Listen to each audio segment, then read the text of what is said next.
Hey everybody, welcome to the first virtual session for math class. I'm Mrs. Green, for those of you that don't know me.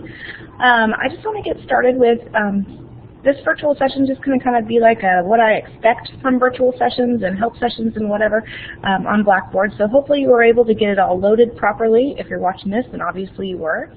On this first slide right here, I just kind of want to go over some things. I am going to be recording virtual sessions on Tuesdays usually, and so they'll be up at least by 3:30 on Tuesdays, ready for you to watch. Hopefully I will have those up ahead of schedule. I'm going to try to record as many as I can before, so that those of you that are getting through content quicker can come and watch those whenever you need them.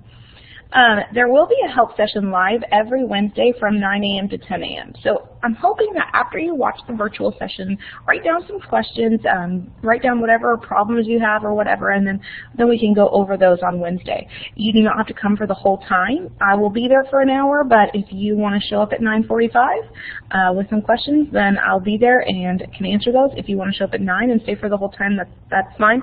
I won't come with things, so hopefully you will have questions and stuff. And then for those of you that are new to Blackboard, remember that there is an audio wizard that you'll have to set up. You do not have to do that for the recorded sessions, but you will need to set it up for the help sessions. So this little red circle around that microphone, you'll click on that and it will kind of step by step go through how to get your microphone set up and your speakers so that you can hear what I'm saying. All right, let's go see what else I got on here.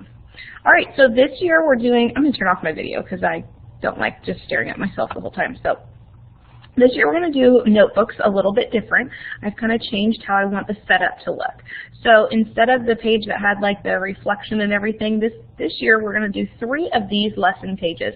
So there'll be 5 pages just like last year, 5 pages total for a notebook, so you'll do one packet every module. I highly suggest that you pull out this packet, you print this packet off, or you pull it up on a Word document to type into it or whatever. You need to do that at the beginning of the module. That way you can take notes as you go. So you will have 3 of these note pages. You'll need to put the lesson number or the name on this in this little circle thing, and then you're going to pick one definition to write out in your own words or the actual definition that it gives you. And then you're going to be writing your 3 example problems here. I want to see you working out problems this year, not just writing about them. So this year I want, up in this dark blue thing, you're going to put the actual problem.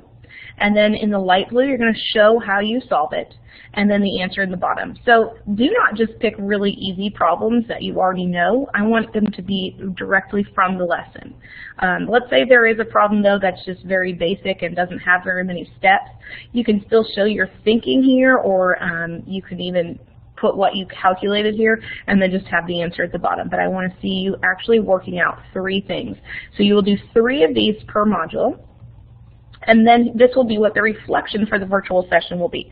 So each module you'll need to watch 2 virtual sessions, and then you'll fill out one of these for the session. So you'll put the topic and the date you watched it, and then you're going to explain in detail what we did. So, and it says to write incomplete sentence. This year we're going to be very hard on making sure that you're actually forming your sentences correctly in all subjects, not just in English. So give me complete sentences about what we did, and not just like, oh, we talked about this lesson.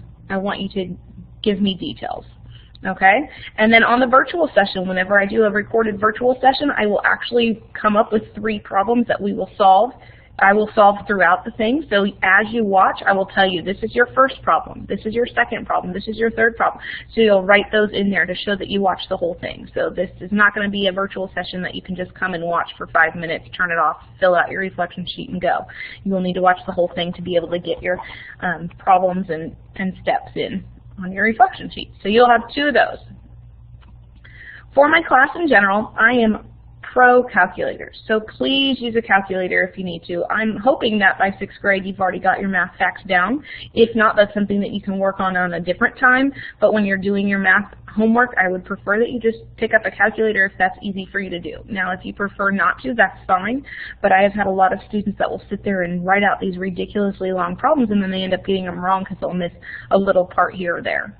I just have some pictures of calculators. This first calculator here is your standard calculator that you can pull up on your computer.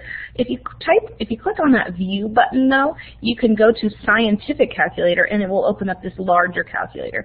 And that's where you'll see like a negative symbol, or actually, I'm sorry, for a negative symbol you actually just click the minus. But this is where you'll see the exponents that you can use, so and parentheses. But a scientific calculator might help you a little bit more with what we're doing. You will need to have a calculator with a square root symbol, and this graphing calculator, this scientific calculator on your computer does have it. So, all right, let's see what else I have. Okay, so this is just to remind you, we've talked a lot about, and I know you guys have learned a lot about order of operations. The biggest misconception about order of operations is that you always multiply or divide in that order. You always add or subtract in that order. So remember, we say PEMDAS is parentheses, exponents, multiply, divide, add, or subtract. Or sometimes you can remember this as, please excuse my dear Aunt Sally. Okay, but this little color-coded thing is to show you that if you have both multiplication and division, but the division comes first in your thing, then those are on the same level. Since multiplying and dividing are both red, you just do whichever comes first. So if it has you divide and then multiply, do it in that order because those are on the same level. Same goes for adding and subtracting.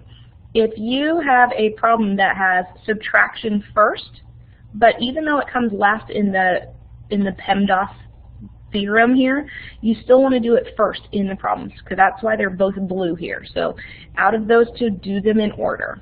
Okay, and we'll go over that much more when we get into a lesson with order of operations. But something you need to know is that you will always use order of operations. So don't just say, oh, is this a lesson we have to use order of operations? That's just common knowledge. You will have to use it on everything. Okay, and again, we'll go over problems that actually use those, and I'll give you examples and stuff in your lessons when we do a virtual session for that. Okay, the last thing I want to remind you about is adding integers. This is something that you'll have to do in all your classes. I've got a number line here, so if it helps you to use a number line when adding integers, you can certainly do that. But this little silly song that I have might help you remember when you're adding integers, okay? So it goes, same signs add and keep, different signs subtract, keep the sign of the higher number, then it will be exact. So I just sang it right to row, row your boat. This is something that you could sing over and over and over to yourself until you remember it. I don't have a mouse here, so my writing isn't going to look very good. But let's say I have -2 plus a 4. Okay, those are not the same signs. One's a negative, one's a positive. So it says same signs add and keep, but these are different signs. So I'm going to take 4 minus 2, because it says different signs subtract. So since they're different signs, I'm going to subtract them. 4 minus 2 is 2. Then it says keep the sign of the higher number. Well, the higher number is 4, and that's positive. So my number is going to stay positive. All right, let me try a different one. Let's say we have -4 plus 2. So I'm just switching around my numbers here. Okay, so same signs add and keep. These are different signs because one's negative, one's positive. So different signs subtract. So again, I'm going to take 4 minus 2, which is 2. Okay, but the next step says keep the sign of the highest number. Well, the highest number here is negative, so I'm going to make that 2 a negative, and that would be my answer. All right, one more example would be if the signs are the same. Well, you know if they're both positive, you know that 2 plus 4 is 6. But let's say that they're both negative. So I have -4 plus -2. Okay, so it says same signs add and keep. So 4 plus 2 is 6. The keep means to keep the sign that is given there. So since they're both negatives, my answer is negative. Okay, we will go over this and over this and over this during the lessons that you're going to be working on adding integers, but this is just to give you a good reminder and to hopefully get you ready for the classroom. I know it's been a long summer and you probably have forgotten some things, so hopefully that will help you, give you a good reminder there. That is all I have today. So, so if you have questions, feel free to ask them. Next week we're going to be having our orientations and some in-house days. like I said, I'm just going to leave this up there, though, so you can watch this anytime. And if you have questions, feel free to let me know. Thank you guys for watching this, and I will talk to you soon.